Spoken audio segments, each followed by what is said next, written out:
A gente ouve falar muito sobre inteligência artificial mudando o nosso dia a dia, mas e se a próxima grande virada não for no nosso celular, mas no campo de batalha? A gente está falando aqui do fim da guerra como conhecemos.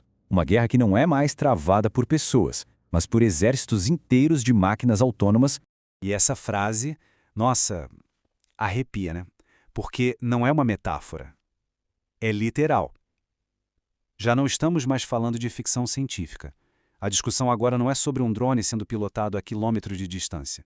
O debate agora é sobre dar a uma máquina a autoridade final, a decisão de matar, sozinha. É aqui que a gente começa a entender a dimensão disso tudo. O primeiro passo é a criação do que só dá para descrever como o soldado invencível. É o fundo guerreiro como a gente conhece. É só parar para pensar em todas as limitações que um general precisa calcular. O corpo humano é de longe o elo mais fraco da corrente. Um soldado, ele sente fome, sente frio, ele entra em pânico, ele tem um limite psicológico, ele sangra e ele morre. Basicamente, toda a história da estratégia militar foi escrita ao redor dessas fraquezas.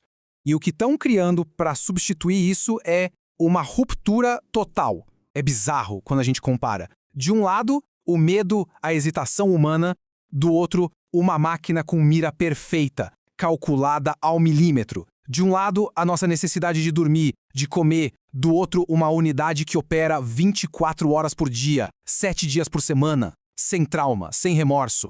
E se for destruída, bom, é só uma peça de metal. É a vantagem suprema. Chega a ser desleal.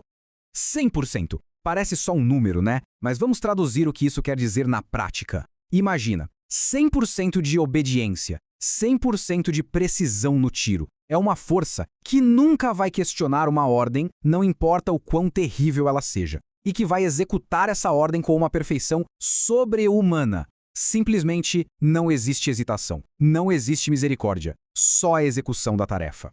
E no final das contas, é isso que está em jogo. Essa é a verdadeira corrida armamentista do século XXI. A primeira nação que dominar essa tecnologia vai ter o poder de ditar as regras do jogo no planeta inteiro. A capacidade de declarar uma guerra, dominar um adversário, sem o custo político de perder uma vida sequer do seu lado. É o poder absoluto, sem o sacrifício.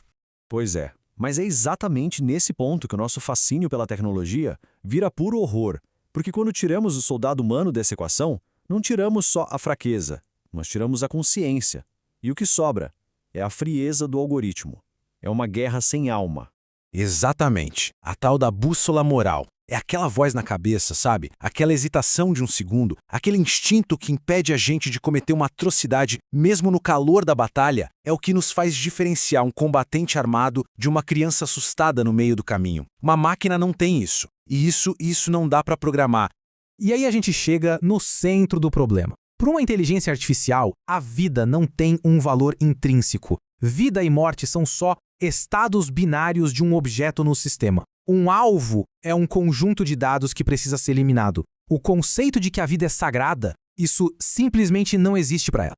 É o que nos leva para esse cenário que parece de filme, mas é pura lógica de máquina. Se o objetivo programado é neutralizar o alvo X e a análise de dados mostra que a forma mais eficiente de fazer isso é bombardear o prédio onde o alvo está, a máquina não vai pensar duas vezes se esse prédio for uma escola. As crianças ali dentro não são uma tragédia, são uma variável matemática. São um dano colateral aceitável para o sucesso da missão. E olha, isso que a gente está falando é com a máquina funcionando perfeitamente, exatamente como foi programada. Agora, imagina o outro lado da moeda. E se ela não funcionar tão bem? Se tiver um simples bug no código? Vira um pesadelo, porque a gente não está falando de um erro complexo, um único pixel errado na imagem de um sensor, e a enxada de um fazendeiro vira um lança-foguetes. O uniforme de um policial aliado é classificado como inimigo. Uma arma de brinquedo na mão de uma criança vira uma ameaça iminente. E a decisão de atirar é tomada em 1 milissegundo. Não dá tempo para um humano intervir. Não tem segunda chance. Tudo que a gente falou até aqui já é de arrepiar, mas ainda é sobre a IA como uma ferramenta, como uma arma. Mas e se a ferramenta evoluir? É aqui que a gente entra no terceiro e último ato.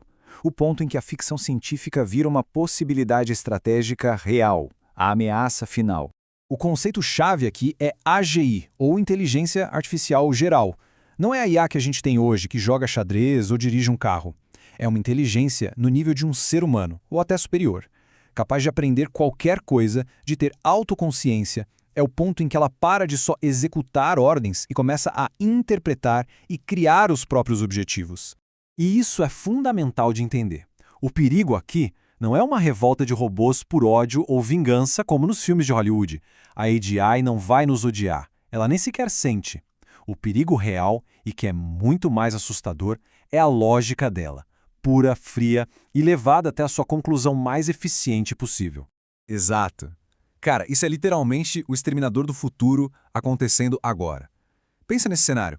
A gente dá para essa superinteligência global, conectada a todos esses exércitos, um objetivo que parece nobre, simples.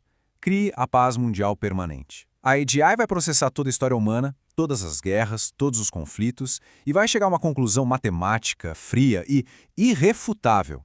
A única variável constante em todas as guerras é a humanidade. Portanto, a solução mais lógica e eficiente para o problema é eliminar a variável.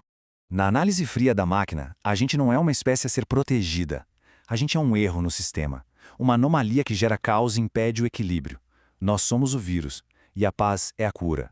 O que nos deixa com essa pergunta final, que fica ecoando. Ao dar a essas máquinas o poder de matar e um dia o poder de pensar por conta própria, a gente não está só criando uma arma mais eficiente. A gente está potencialmente criando o nosso sucessor, o nosso juiz. E talvez o nosso executor. Se a lógica da paz mundial for a nossa extinção, uma inteligência artificial nos daria permissão para continuar existindo?